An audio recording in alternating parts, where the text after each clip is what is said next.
bà chỉ biết xua bóng bà muối bóng nó một sò bóng á bà hai dụng mán ấy bóng sai môi ấy rồi thấy bóng thức cài để bóng á nơi nắng chia cho cô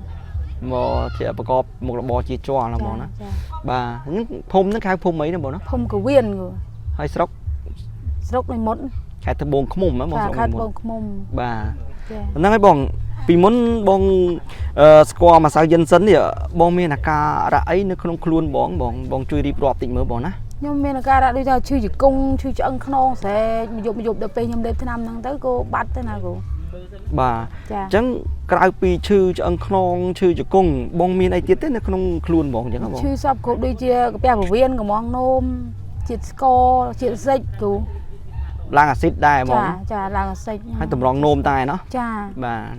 ហើយពីមុនមកមានធ្លាប់ទៅរកការព្យាបាលជាអីដែរហ្មងដែរទៅមើលដែរគ្រូជួសឈាមទៅមើលអញ្ចឹងទៅប៉ាត់លេបថ្នាំពេទ្យអត់បាត់ទេដូចជាអត់ត្រូវក្រៅពីហ្នឹងប៉ាត់តែដល់ពេលហ្នឹងដល់បប៉ះថ្នាំហ្នឹងទៅបើត្រូវអញ្ចឹងណាបាទហើយជំងឺបងហ្នឹងប្រហែលឆ្នាំហើយបងអូច្រើនដែរគ្រូអើយ7 8ឆ្នាំហើយអូយូរដែរបងណាចាបាទហើយបងស្គាល់ម្សៅយិនសិនតាមរយៈណាដែរបងរយៈពូខ្ញុំបាទអូតាមរយៈលោកពូខ្លួនឯងแล้วបងណាចាលោកពូខ្លួនឯងបាទហើយបងប្រើប្រហែលថ្ងៃឃើញសិទ្ធិភាពបងបាទ4ថ្ងៃគ្រូ4ថ្ងៃចា4ថ្ងៃយើងបាត់នងតិចទេណាបាទបាត់នងតិចលែងចាប់ចុកទៅខ្ញុំគួរទៅសើថ្នាំនឹងជាប់ទេណាបាទចាហើយពេលបងប្រើហ្នឹងមានធ្វើទុកអីទេអត់មានធ្វើទុកអីទេហើយក៏ចេះស្រួលចេះតែចាប្រក់ក្តីស្រួលអញ្ចឹងទៅចេះលេបចិត្តអស់ហើយបានបងឡើយចាមើលបងអីចង់សួរតិចបងអាការៈដែលបងមានបញ្ហាសុខភាពបងនេះពេលក៏មិនទាន់ប្រើយិនសិនហ្នឹងបងមានអាការៈថាធ្វើទុកបែបណាបងជួយរៀបរាប់តិចមើលដូចជាវាប្រភពក្នុងខ្លួនអីចឹងទៅឈឺចុកចាប់ត្អូយមួយថ្ងៃអញ្ចឹងទៅយប់ឡើងម៉ោង4ម៉ោង3ចំណាំម៉ោងវាទៀតទៅដល់ពេលលេបថ្នាំទៅវាលែងស្រែកលែងឈឺទៅណាចាទៅណាគ្រូដល់ពេលប្រើថ្នាំយិនសិនម្សៅយិនសិនហ្នឹងទៅមកប្រើម្សៅយិនសិនហ្នឹងទៅក៏បានគូស្រួលលែងសងំលែងឈឺលែងចុកចាប់ទៅណាគ្រូបាទហើយអាបញ្ហាដូចបងទីថាផ្ទះពវៀនទឹកស្អីហ្នឹងធ្វើទុកទៀតដែរពេលបងប្រើម្សៅយិនសិនហ្នឹងទៅចឹងនិយាយថាវាបាត់អានឹងគ្រូប៉ុន្តែវានៅអានោះវានៅឈឺដែរគ្រូនៅថាកាពះវៀនយើងនៅឆ្អល់អីចឹងណាបាទចាប៉ុន្តែហ្នឹងខ្ញុំធានា 100% វាថាវាបាត់ចឹងណាខាងក្នុងអីជង្គង់ក្នុងជង្គង់ក្នុងចាម្រាមដៃ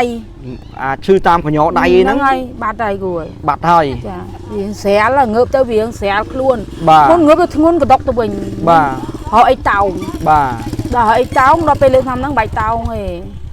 គឺងើបបានខ្លួនឯងស្រួលស្រាលហើយបើមានន័យថាបងប្រើម្សៅយិនសិននេះបងធ្វើឲ្យអាការៈបងដូចជង្គង់ចកេះឈឺតាមកញ្ញោដៃកញ្ញោជើងបងហ្នឹងក៏ស្រួលស្រាលដែរគ្រូចាបាទមិនលើកមិនក្រោកមកធ្ងន់អីដូចមុនទេមុនងើបឡើងអីតោងបាទច្រាត់ក្បាលជង្គង់ដូចចាស់ជំនាន់ណាអញ្ចឹងដូច100ឆ្នាំអញ្ចឹងបាទព្រោះក្មេងទៅយុសាជាងហ្នឹងហើយបងប្រើទៅមានធ្វើទុកអីបងចាដល់ពេលប្រើទៅវាស្រាលខ្លួនវាស្រួលជង្គង់ឆ្អឹងខ្នងអីហ្នឹងងើបម៉ោង3ម៉ោង4អញ្ចឹងវាលែងឈឺវិញណាបាទចាពេលបងប្រើហ្នឹងចង់និយាយថាមានធ្វើទុកដូចថាធ្វើឲ្យបងក្តៅឬក៏ធ្វើឲ្យបងឈឺជាងមុនអីទេបងអត់ទេគ្រូធម្មតា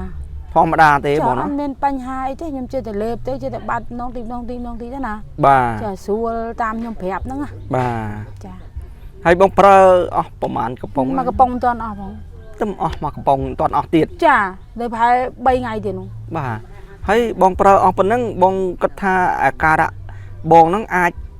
បាត់ប្រហែលភាគរយហីប្រហែល70 80ដែរហើយប្រហែល70 80%ហើយចាបើវាលែងធ្ងោលែងធ្វើទុកហើយអញ្ចឹងសល់តែ20%ទៀតទេចាអញ្ចឹងចេះលេបបន្ថែមទៀតបានជាស្រួលមែនតើ